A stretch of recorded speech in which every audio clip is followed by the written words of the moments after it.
Mesdames, Mesdemoiselles, Messieurs, c'est le débat. C'est la 4e étape. On ne met pas les organes. On est là pour débattre. On n'est pas là pour combattre. On est là pour échanger. Le thème du jour, c'est jeunesse, décentralisation et émergence entre opportunités et obstacles. Jeunesse, décentralisation et émergence entre obstacles et opportunités.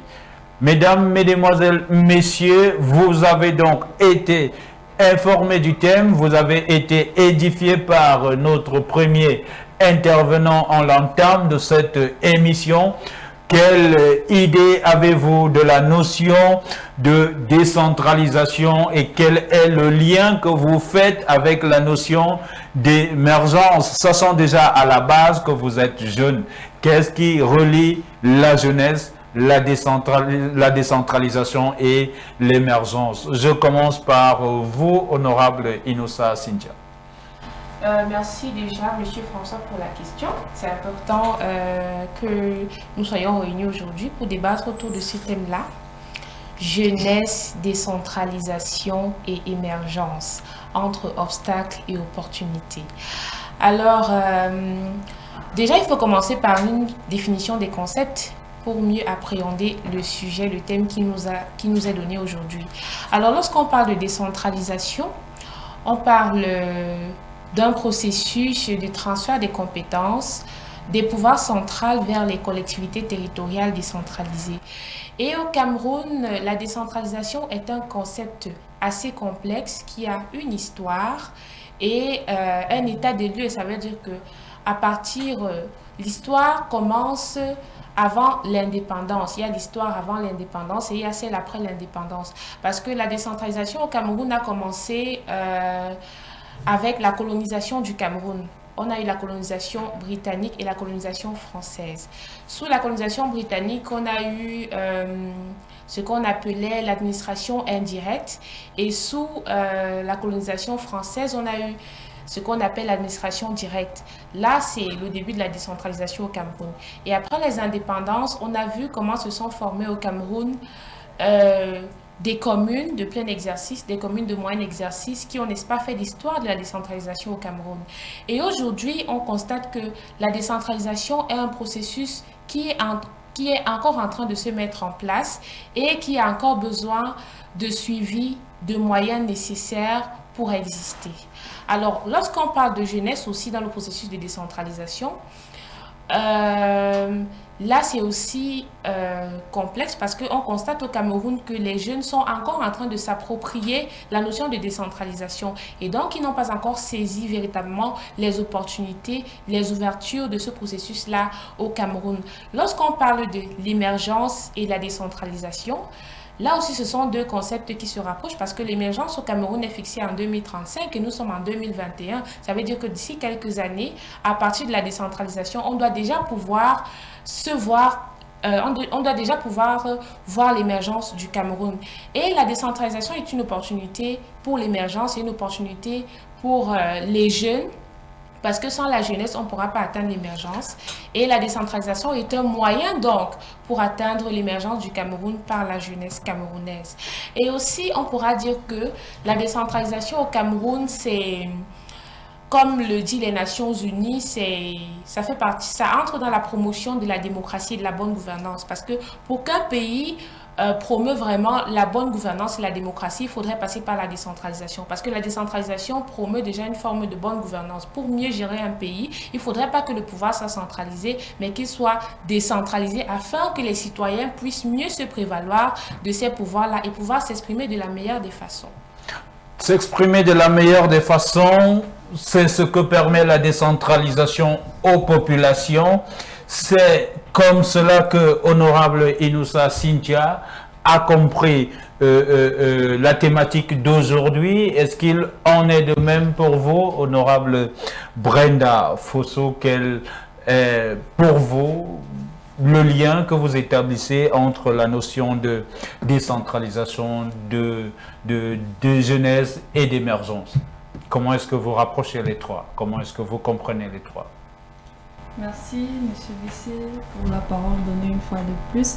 Je dirais que la décentralisation, c'est une question d'actualité au Cameroun aujourd'hui. Déjà, comme son nom l'indique, il faut bien le souligner, décentraliser, c'est-à-dire c'est un transfert de compétences administratives vers des entités infra, c'est-à-dire vers des collectivités décentralisées, à savoir les communes et les régions. Donc, c'est ce que promeut le chef de l'État.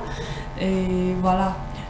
Pour ce qui est du lien entre ce processus, c'est que c'est un levier derrière lequel les pouvoirs publics peuvent s'appuyer pour réunir les conditions nécessaires pouvant favoriser à l'émergence, parce que sans la jeunesse, on ne pourra pas véritablement atteindre l'émergence, parce que la jeunesse est vraiment le fer de lance, c'est-à-dire c'est à travers eux qu'on pourrait parvenir. Donc si on se concentre vraiment sur eux, si on leur donne vraiment l'opportunité de s'exprimer, l'opportunité vraiment à travers la décentralisation, on pourra vraiment parvenir à une émergence souhaitée. On pourra parvenir à l'émergence. Honorable Ndeme, si on donne la possibilité, si la décentralisation est un cadre qui permet aux jeunes de s'exprimer, est-ce que c'est votre avis, et quel est le lien, vous aussi, que vous faites là-bas à Obala entre la notion d'émergence, la notion de décentralisation et naturellement la notion de jeunesse? Comment est-ce que les jeunes d'Obala perçoivent la notion de décentralisation et comment est-ce qu'ils s'en servent pour faire émerger votre commune? Merci, Monsieur Mbessé, pour la parole. Je dirais, comme Monsieur Mekindala dit tout à l'heure dans le documentaire, que la décentralisation est une sorte de décongestion du pouvoir. Donc, c'est une sorte de transmission du pouvoir de l'autorité centrale qui est l'État vers les collectivités territoriales décentralisées. Mais, il faut le dire, c'est que cette transmission du pouvoir confère au CTD une certaine forme de compétence qui leur donne le droit de décision et une autonomie financière. L'autonomie financière vient ici pour aider les populations réceptives de ce pouvoir à résoudre les problèmes locaux, résoudre des missions d'intérêt général, mais surtout des missions d'intérêt local. C'est-à-dire quand même que lorsque le pouvoir central transmet l'autorité, confère l'autorité au CTD, il conserve un certain pouvoir de tutelle, donc un droit de regard sur les communes. C'est-à-dire que plus tard, ces communes qui ont reçu le pouvoir devront rendre compte de ce qu'ils ont fait et du pouvoir des décisions et de l'autonomie financière. Quel lien je peux établir entre la jeunesse, la décentralisation et l'émergence? Je dirais d'abord que la décentralisation est le poumon, c'est le moteur de respiration et de lance du développement. Parce que, M. Mekinda le disait encore tout à l'heure, lorsqu'on dessert le pouvoir, c'est-à-dire qu'on permet à chaque autorité de résoudre les problèmes sur le plan local, cela permet en sorte que les problèmes soient résolus plus rapidement et que les jeunes à un certain moment interviennent sur le plan de leur localité pour promouvoir et pour venir montrer qu'est-ce qu'ils savent faire sur le plan de l'agriculture, sur le plan de l'artisanat et autres. Donc, le lien majoritaire, c'est le développement. On ne peut pas parler d'émergence sans décentralisation. On ne peut pas parler de décentralisation sans jeunesse. On ne peut pas parler de développement et de décentralisation sans mettre les jeunes au centre parce qu'ils sont le fer de lance de la nation.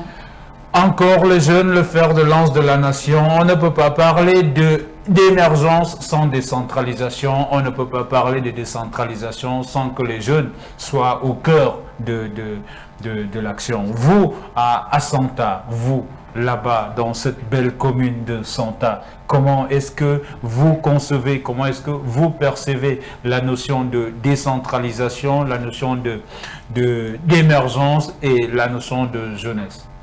Quel est le lien que vous faites à Santa de ces trois notions-là? Thank you, Mr. Mbese, for the question. As my co-panelists have almost said everything, but I would like to just add something a little bit small.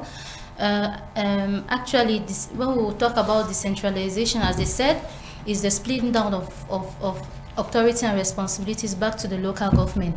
And when the local government take these responsibilities, they are more more closer to the people. As we always say, decentralization is the government close to the people. So the youths are in the center of this project, of this process, because without the youth, as she said rightly, there will never be decentralization, neither will there be development, because we see emergence as when we talk about emergence of a country, we talk about the existence, they come into existence, they coming up, they being known of a country. And for Cameroon to be known, to be popular, to become out, to be developed, we need the youth. We need the youth because they are the youth that come out with the innovations. As we saw lastly, how the youth were innovative in how making engines, coming up with cars, coming up with a working aeroplane. All these things are the youth that are based. So if the future of Cameroon come 2030, as the president rightly said, will depend totally on the youth. So the youth have to wake up. They have to think out of the box, as Mr. Eric Mendinda said. They have to think out of the box to be creative. To be creative, they don't need to look out. They don't have to say the Cameroon. You have to say that things will be better out. Things are better here. So the youths are the center of development. Thanks. Oui, on a passé le temps que de dire de bonnes choses en ce qui concerne les jeunes, la décentralisation depuis l'entame de cette émission. Mais moi, il me vient une question que je voudrais poser, je ne sais pas qui voudra répondre en premier, mais c'est quelles sont les difficultés que les jeunes rencontrent dans les différentes communes? Quelles sont les difficultés qui sont de nature à empêcher? Qu'est-ce qui est de nature à empêcher aux jeunes aujourd'hui, que ce soit dans les collectivités territoriales décentralisées en zone rurale ou dans les collectivités territoriales décentralisées en zone urbaine?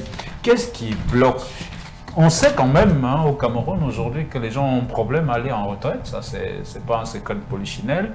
On sait aujourd'hui que les jeunes sont très peu associés à la gouvernance publique, c'est-à-dire qu'aux hautes fonctions, même si il faut féliciter le chef de l'État pour la confiance accordée à des jeunes tels qu'au directeur général de l'ENAM, à celui des impôts, il y en a beaucoup comme ça, mais nous savons par rapport à la configuration de la scène politique au Cameroun que les jeunes sont très peu représentés. Aujourd'hui, on est au renouvellement des organes de base de nombreux partis politiques. Une fois de plus, les jeunes sont en train de se plaindre d'être exclus. Est-ce que vous pensez aujourd'hui que les choses telles qu'elles sont faites peuvent permettre aux jeunes dans les communes de se mouvoir, de se déployer? Quels sont les obstacles, pour faire simple, des jeunes dans les collectivités territoriales décentralisées?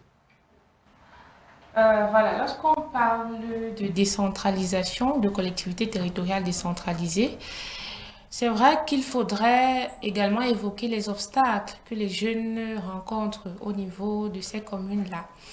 Bon, lorsque la plupart des personnes, lorsqu'ils suivent décentralisation, se basent beaucoup plus sur l'aspect politique de la décentralisation. Et c'est vraiment un véritable obstacle. Parce qu'au niveau de la jeunesse, dans la décentralisation, on a deux types de jeunesse. On a une jeunesse politique et une jeunesse apolitique qui sont acteurs de la décentralisation, qui peuvent être considérés comme des potentiels acteurs de la décentralisation.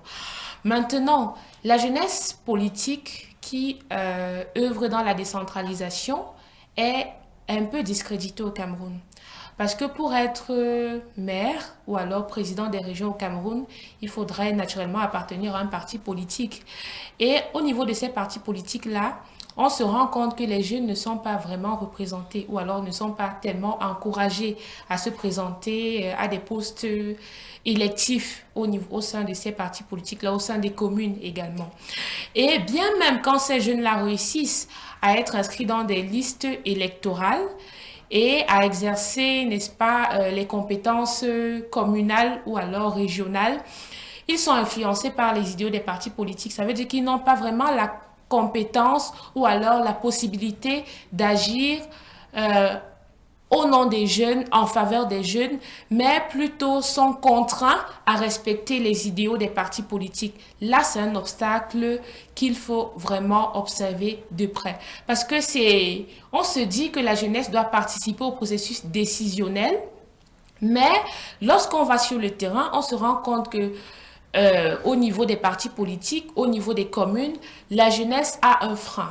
Bien même lorsqu'elle parvient à aspirer à atteindre ces postes de responsabilité-là, ces postes de décision-là, ils sont toujours influencés par les idéaux des partis politiques. Et qui gère les partis politiques? On se rend compte que majoritairement, ce ne sont pas des jeunes qui sont membres des partis, qui sont membres autoritaires, membres directs des directoires, membres directeurs des partis politiques. Ce sont des personnes assez matures, assez vieux. Donc là, il y a vraiment un frein. Maintenant, lorsqu'on parle de la jeunesse apolitique, c'est celle-là qui est la plus crédible au niveau des communes, parce que c'est elle qui cherche véritablement à résoudre les problèmes des jeunes, à s'inscrire dans des logiques de protection des droits de l'homme, des libertés, encourager le développement, encourager les innovations des jeunes. C'est celle-là qui est la plus crédible. Voilà. Maintenant, il faudrait, au niveau des obstacles, essayer de faire la différence entre les deux types de jeunesse, parce que les collectivités territoriales décentralisées ont besoin pour se développer d'avoir des consultations de la société civile. Et majoritairement, les jeunes qui conduisent ces organismes de la société civile là peuvent agir dans les communes. C'est pas uniquement en passant par des partis politiques, en étant membre des partis politiques qu'on peut contribuer au développement des communes. On peut également faire partie de la société civile et agir dans les collectivités territoriales décentralisées. Donc les jeunes, ne vous dites pas uniquement que c'est en étant dans un parti politique, en étant conseiller municipal. C'est vrai que ça a également de l'impact, mais vous pouvez également passer par le chemin du développement pour agir.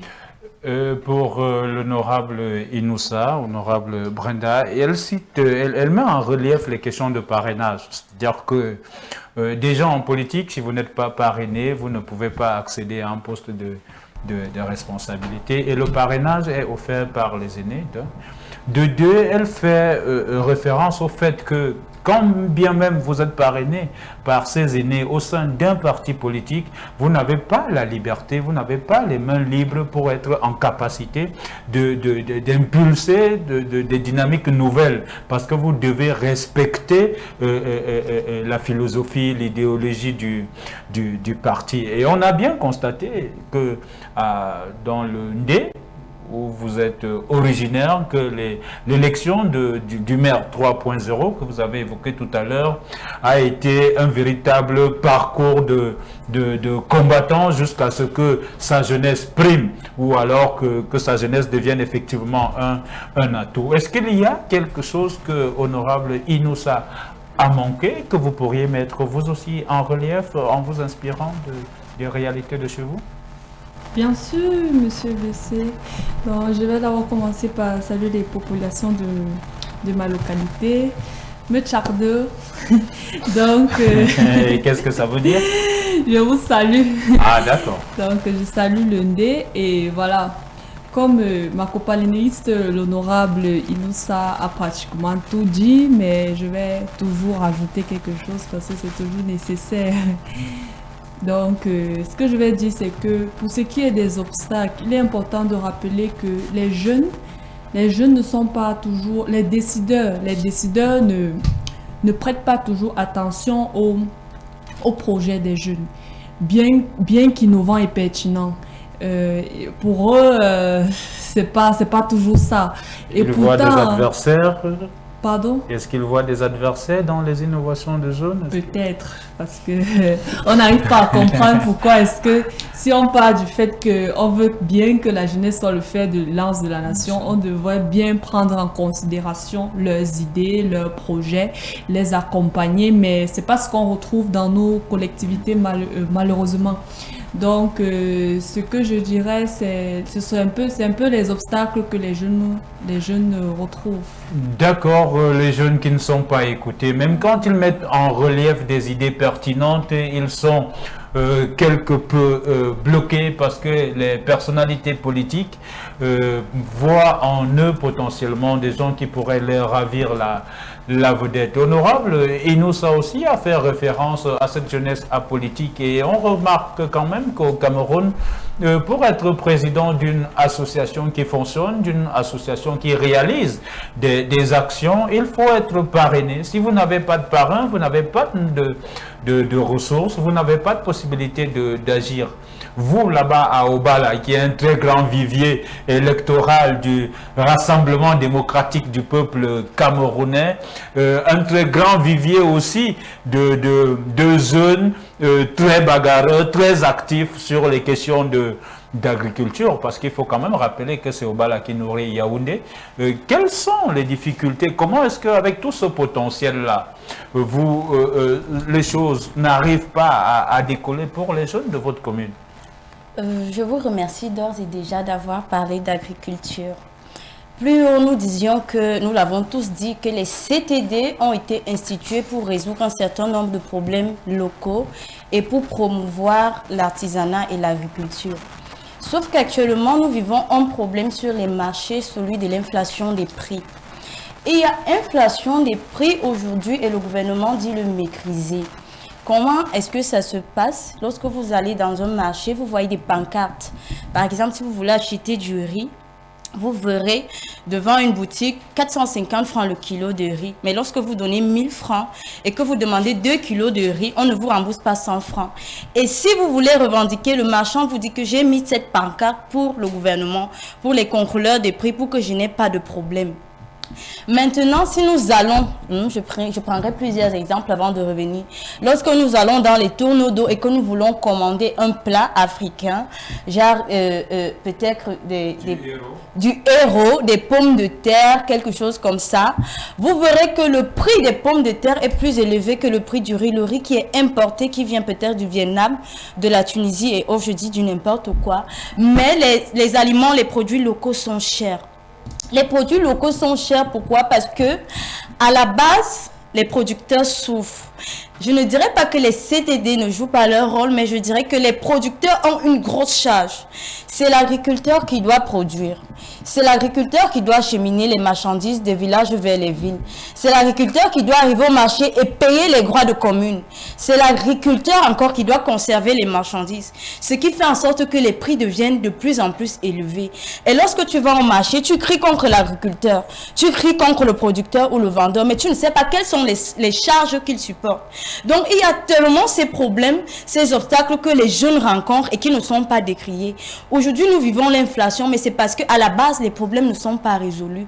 Le producteur souffre à tous les niveaux. Nous l'avons vu avec le fabricant de motos tout à l'heure. Il devait transporter les marchandises, il devait transporter les populations. Je ne parle pas du carburant et de tout ce que j'ai cité plus haut. Donc, il y a tellement ces obstacles que les CTD aujourd'hui sont appelés à résoudre et de revenir à la base, d'aller à la rencontre des populations, à la rencontre des populations de chaque commune, par exemple au Bala, et demander qu'est-ce que vous rencontrez comme difficulté, qu'est-ce qu'on peut vous apporter comme aide. C'est le moment plus que jamais de conférer ou de confédérer les énergies, population locale et CTD.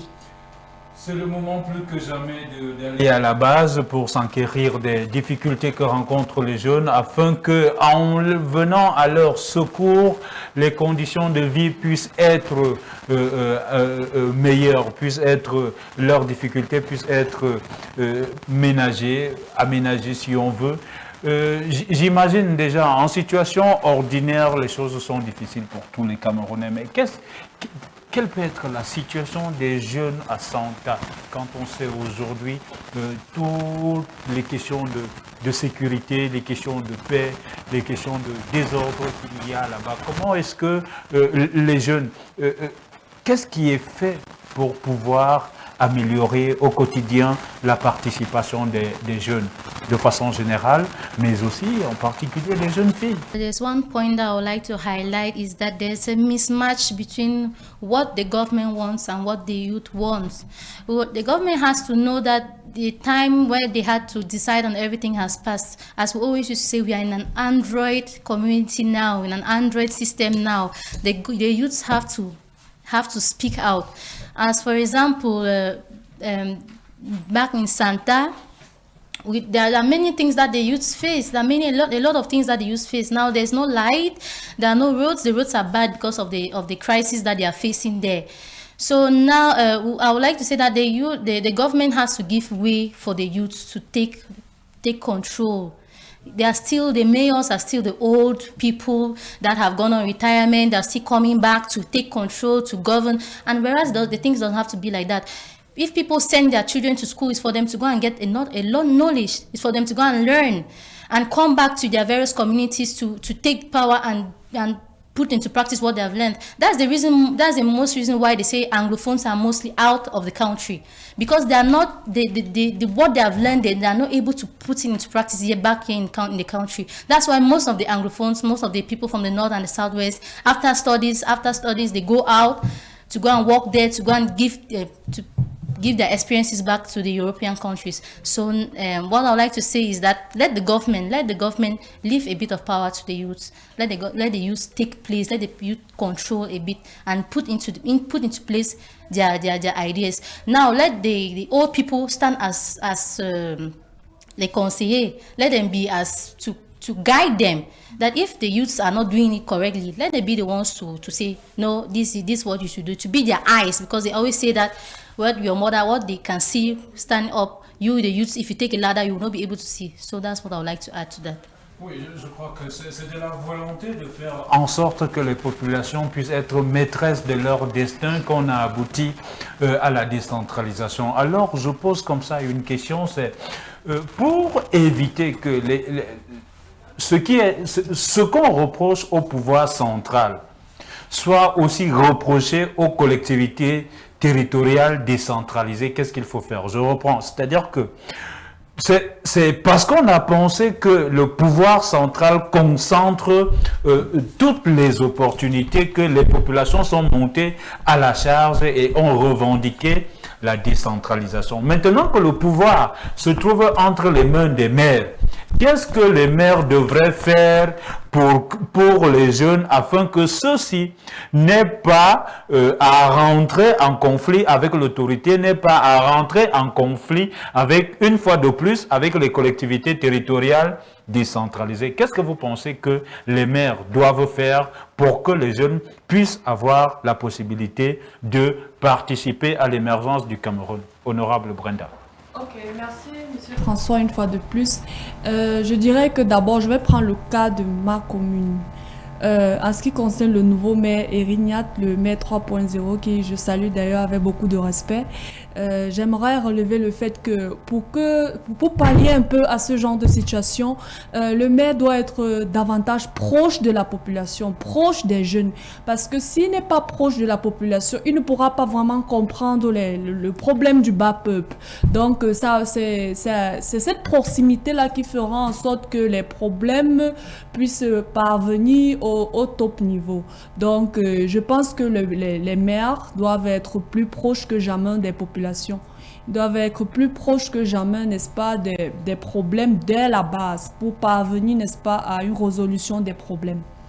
Et vous pensez que le maire Niat, que vous avez salué, est proche des populations? Tout à fait, nous le voyons même sur les réseaux sociaux. Donc, d'accord, et c'est tant mieux pour la jeunesse. Justement, parce que la jeunesse est plus sur les réseaux sociaux qu'ailleurs. Donc, je vois, il communique bien et il est plus proche. Donc, quand on le voit à travers Facebook, à travers sa page Facebook, on a l'impression d'être plus proche de lui, d'être plus proche des activités, n'est-ce pas, qu'il mène, notamment avec l'activité qu'il a lancée sur la santé à Baganté. Donc, il appelle vivement les populations de Baganté à aller, n'est-ce pas, vers cela pour, n'est-ce pas, se dépister au maximum. Donc, merci pour ça, monsieur le maire. Et nous, la jeunesse, nous sommes contents de vous. Honorable Inoussa, vous qui êtes à la fois de Tignière et de Bokito, c'est-à-dire que vraiment dans les deux extrêmes, c'est-à-dire que vous êtes vraiment aux extrêmes. Qu'est-ce que vous pensez qu'il faille faire à la fois à Tignière et à Bokito pour que les jeunes puissent s'impliquer, que les jeunes puissent se sentir concernés par l'émergence, que les jeunes puissent participer au développement de leur localité? Que doivent faire les maires? Déjà, on constate que la responsabilité vient des deux côtés. Ça veut dire qu'il y a la responsabilité qui appartient à la jeunesse et la responsabilité qui appartient aux responsables de ces exécutifs communaux-là. Parce que il faudrait que les jeunes soient davantage intéressés par les questions de décentralisation et les questions de collectivité territoriale décentralisée. Je pense que la jeunesse n'a pas encore véritablement saisi l'importance de se rapprocher des collectivités territoriales décentralisées. Parce qu'on dit que pour défendre quelque chose, il faut mieux le connaître. Et je crois que s'ils s'avèrent à se rendre compte un jour de toutes les opportunités qu'ils ont, de se rapprocher des collectivités territoriales décentralisées, les choses vont changer. Parce que au niveau des collectivités territoriales décentralisées, on a la chance de se rapprocher des exécutifs communaux, de proposer des solutions aux problèmes que rencontre notre commune. Là, c'est déjà un pas. Et aussi au niveau des exécutifs communaux, je crois que la responsabilité leur appartient également parce qu'il faudrait qu'ils soient plus proches des populations. Et sachant que d'ici 10 ou 5 ans, d'ici 2035, ce sera la jeunesse camerounaise qui va, n'est-ce pas, diriger le Cameroun, qui doit avoir les pouvoirs de décider sur ce qui doit se passer. Je crois que ça doit être un processus de transition. Ça veut dire qu'on doit pouvoir amener les jeunes, parce que les jeunes n'ont pas déjà toutes les compétences. Il faudrait quelqu'un pour leur enseigner comment ça se passe, comment est-ce qu'on gère les communes, quelles sont les opportunités qu'offrent les communes.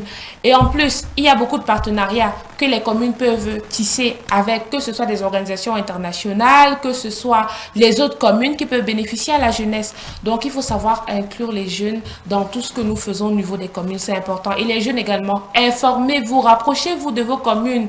Il y a beaucoup d'opportunités qui s'ouvrent à vous. Tous vos projets, n'allez plus au niveau du MINJEC. C'est vrai, il y a beaucoup de jeunes qui y vont parce qu'il y a des projets gouvernementaux. Mais essayez aussi au niveau des communes. Je vous assure que vous ne serez pas déçus.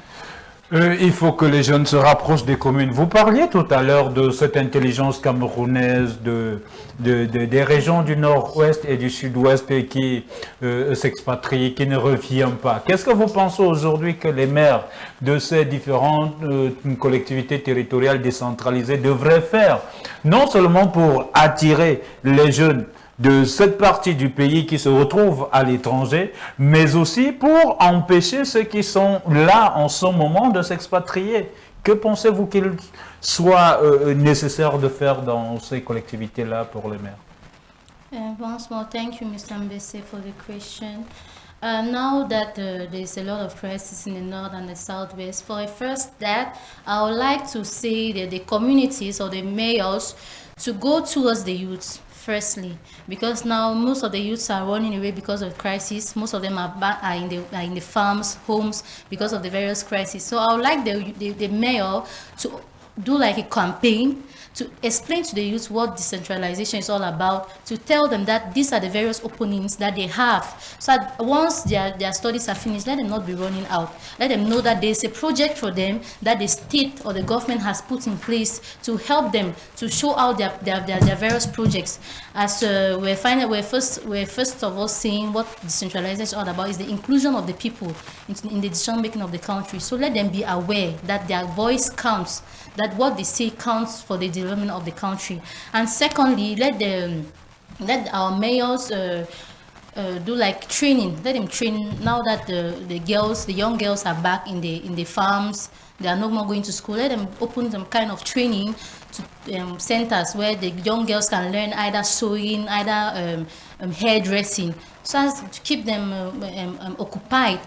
All these little things that we do will lead to the development of our country. Honorable Ndeme-vous à Obala, qu'est-ce que vous pensez que si les maires le font, la localité, la commune de Obala sera automatiquement, rapidement émergente, peut-être avant l'horizon 2035 fixé? Qu'est-ce que vous pensez de façon générale qu'il faille faire pour les maires, pour faciliter l'implication des jeunes, pour faciliter la contribution et la participation des jeunes à l'émergence du Cameroun à l'horizon 2035? De façon générale, et à chaque question posée, à chaque problème posé, il faudrait apporter des solutions certainement. Tout à l'heure, je parlais du problème de l'inflation sur les marchés. Je dirais au maire de la commune, pas seulement le maire de la commune de Bala-5, mais à tous les autres maires, que les CTD pourraient devenir des véritables commerçants pour déjà maîtriser les problèmes de l'inflation sur le marché. J'explique la notion de commerçant des CTD, c'est-à-dire que les maires ou alors les dirigeants des municipaux pourraient entrer en contact avec les jeunes producteurs, établir une sorte de contrat qu'on peut dire que vous produisez, nous on achète et on vend. Vous produisez par exemple 3 hectares de plantain, nous vous donnons 2 millions, nous achetons et nous revendons à des prix abordables pour les populations. Ça, c'est l'une des choses, une des solutions que je peux apporter au maire de la commune d'Obala. Mais aussi, je dirais qu'il faut revoir l'organisation. Et cela va dans le sens de la moto que nous avons vue tout à l'heure. Nous voyons en ville, pas seulement à Obala, nous voyons ici en ville, les CTD avec les grosses voitures CA. Mais je poserai la question, à quoi nous servent ces CA si elles roulent vide en ville? Parce qu'un bien de l'État, c'est pour la population. Un CA qui roule en ville et qui appartient à une commune, appartient aux populations de cette commune. Alors si le gouvernement peut prendre l'initiative d'acheter des camions ou alors des engins adaptés aux routes pour aller dans les villes, dans les villages, dans les campagnes, transporter les marchandises vers les villes. Ça serait une très bonne chose. C'est-à-dire que ne plus dépenser des millions, des centaines de millions et des centaines de millions pour acheter des CA qui roulent quasiment vide en ville. Hein, ce n'est plus le moment de rouler dans les grosses clims, mais d'aller vers les populations et demander qu'est-ce qui ne va pas. Je l'ai dit plus haut. Et maintenant, voilà un problème que j'ai posé, le problème de transport. Parce que le producteur souffre à tous les niveaux. Si on peut revoir ce problème-là et au moins anéantir la charge du transport, c'est-à-dire nous permettre, avec ces grosses voitures, avec ces CA, s'ils ne peuvent pas abîmer des CA, d'adapter des camions et mettre derrière CA qui appartient à telle commune qui transportera des cultures vivrières vers des grandes surfaces de commercialisation. C'est-à-dire donc que de façon générale, les pouvoirs publics devraient réduire leur train de vie pour réinvestir les fonds dans des initiatives qui seraient susceptibles de permettre à la jeunesse d'apporter sa plus-value. Donc voilà, puisque nous sommes arrivés au terme de cette émission, je voudrais peut-être que chacune d'entre vous prenne la parole pour donner un dernier message à l'endroit des jeunes. Qu'est-ce que vous pouvez, au sortir de cette émission, dire aux jeunes qui vous écoutent, honorable Achou? Okay, I would like to tell the youth to wake up and understand that in decentralization, the government will not decide or do everything for them. That the emergence of the country come 2035 will only be possible if each and every one of us engages ourselves with the little resources that we have, for the development of our country, to make our country, the environment of the country more fertile for development. And I would like us to recall the words of our president, the president of the republic, His Excellency Paul Biya, where he says, let's not ask what our country has done for us, but what we have done for our country. Thanks. Honorable Achou vous demande de vous lever parce que tout ne sera pas fait pour vous. Vous devez aller à l'assaut, à la recherche, à la conquête de ce dont vous avez besoin, non seulement pour votre propre prospérité, mais aussi pour la prospérité de tous ceux de votre commune. Car, comme l'a dit le chef de l'État, ne vous demandez pas ce que votre pays a fait pour vous, demandez-vous ce que vous pouvez faire pour votre pays. Honorable Ndeme, est-ce que c'est votre mot de France? Oui, je partage le point de vue. Je partage le point de vue d'honorable Achou parce que le président de la République, son Excellence Paul Biya, le dit toujours si bien, chers jeunes, osez. Oser, nous l'avons vu tout à l'heure, des jeunes ont osé fabriquer des voitures, des camions, des motos. Alors je dirais aux autres jeunes qui sont encore sous leur laurier de se lever et d'oser, parce que ce n'est pas en attendant que nous allons prendre le train en marche, mais si nous nous levons avec le temps, on dit toujours tant que vous vivez, il y a de l'espoir, nous vivons, nous respirons et le ciel pourvoira. Oser, parce que si le chef de l'État lui-même vous demande de oser, ça veut dire que certainement il a constaté que les jeunes sont laxistes, les jeunes sont peureux, les jeunes ne prennent pas assez d'initiatives et c'est un message de motivation. Vous devez essayer, vous devez vous mobiliser, vous devez aller à la recherche des solutions. Une fois de plus, honorable Inoussa, vous, quel serait votre message aux jeunes aujourd'hui? C'est vrai que mes copanélistes ont donné plein de motivations qui peuvent servir de message aux jeunes. Mais moi, j'aimerais donner un petit secret aux collectivités territoriales qui nous suivent, sur ce plateau. C'est de suivre la mode des objectifs de développement durable. Les Nations Unies ont adapté l'agenda 2030 pour permettre aux populations du monde entier de se développer. Et on a des preuves parce que je crois la commune de Yaoundé 5e suit les objectifs de développement durable depuis l'élection du nouveau maire de cette commune-là. Et je vous assure que le travail est vraiment observable et encourageant au niveau de Yaoundé 5e. Donc j'aimerais appeler ici toutes les autres collectivités territoriales qui ne connaissent pas encore ou alors qui tardent à insérer la réalisation des 17 objectifs de développement durable dans leur ligne de conduite, dans leur suivi au niveau des communes à 6 mètres. Parce que c'est important. Si nous voulons atteindre l'émergence en 2035, il faudrait déjà regarder l'agenda 2030 qui nous offre des opportunités, qui nous offre des lignes de conduite à suivre pour facilement atteindre l'émergence en 2035. Je crois que c'est déjà un plan d'action, c'est une ligne de conduite qui est claire et qui touche tous les domaines de la vie et qui a toutes les cibles également qui puissent aider les communes à facilement s'insérer dans le processus de développement.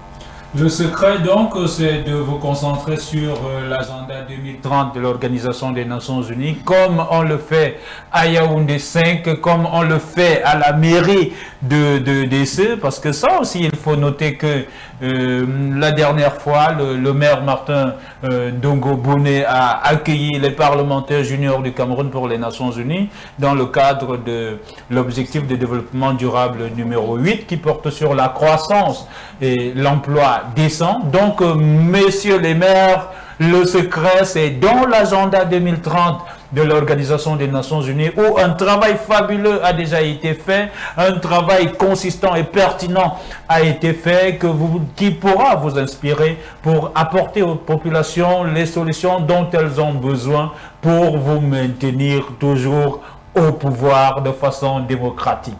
Honorable Brenda, un dernier mot? Oui, bien sûr, monsieur BC.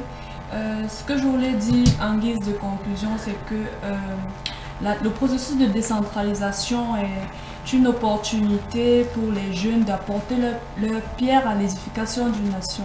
Donc les jeunes, j'appelle, n'est-ce pas, la jeunesse, les jeunes à se mobiliser pour promouvoir, n'est-ce pas, le grand destin que son Excellence, Monsieur le Président de la République veut à l'horizon 2035 et de s'éloigner des rêves parce que le bonheur ne se trouve pas toujours ailleurs.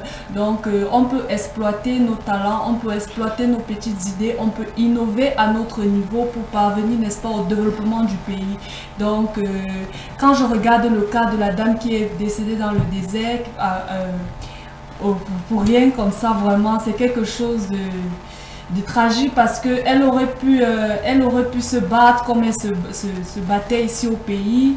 C'est ici qu'il faut sortir vainqueur, c'est ici que se trouve le combat, c'est ici qu'il faut faire preuve de votre créativité, de votre talent, mais à condition de garantir la paix, à condition de travailler et à condition de vous rassurer que votre bonheur ultime, votre plus grand bonheur, c'est de servir le Cameroun. Rien que le Cameroun est encore et toujours le Cameroun. Mais c'est qui le Cameroun? Le Cameroun, ce sont les autres. Mettez-vous au service des autres, chers jeunes, et vous aurez réalisé le grand destin qui attend le Cameroun, ce destin qui nous confère demain d'être la première puissance mondiale. Nous sommes donc parvenus au terme de notre émission. Nous remercions Monsieur le Directeur Général de B-News One, Monsieur Ernest Obama, pour la tribune. Toute notre gratitude à Landrita, réalisateur de notre émission, à Monsieur Martin, à notre très brillant caméraman de ce jour, à toute l'équipe qui nous accompagne. Merci pour vous qui nous suivez à la maison. Au revoir. Bye bye et à la semaine prochaine.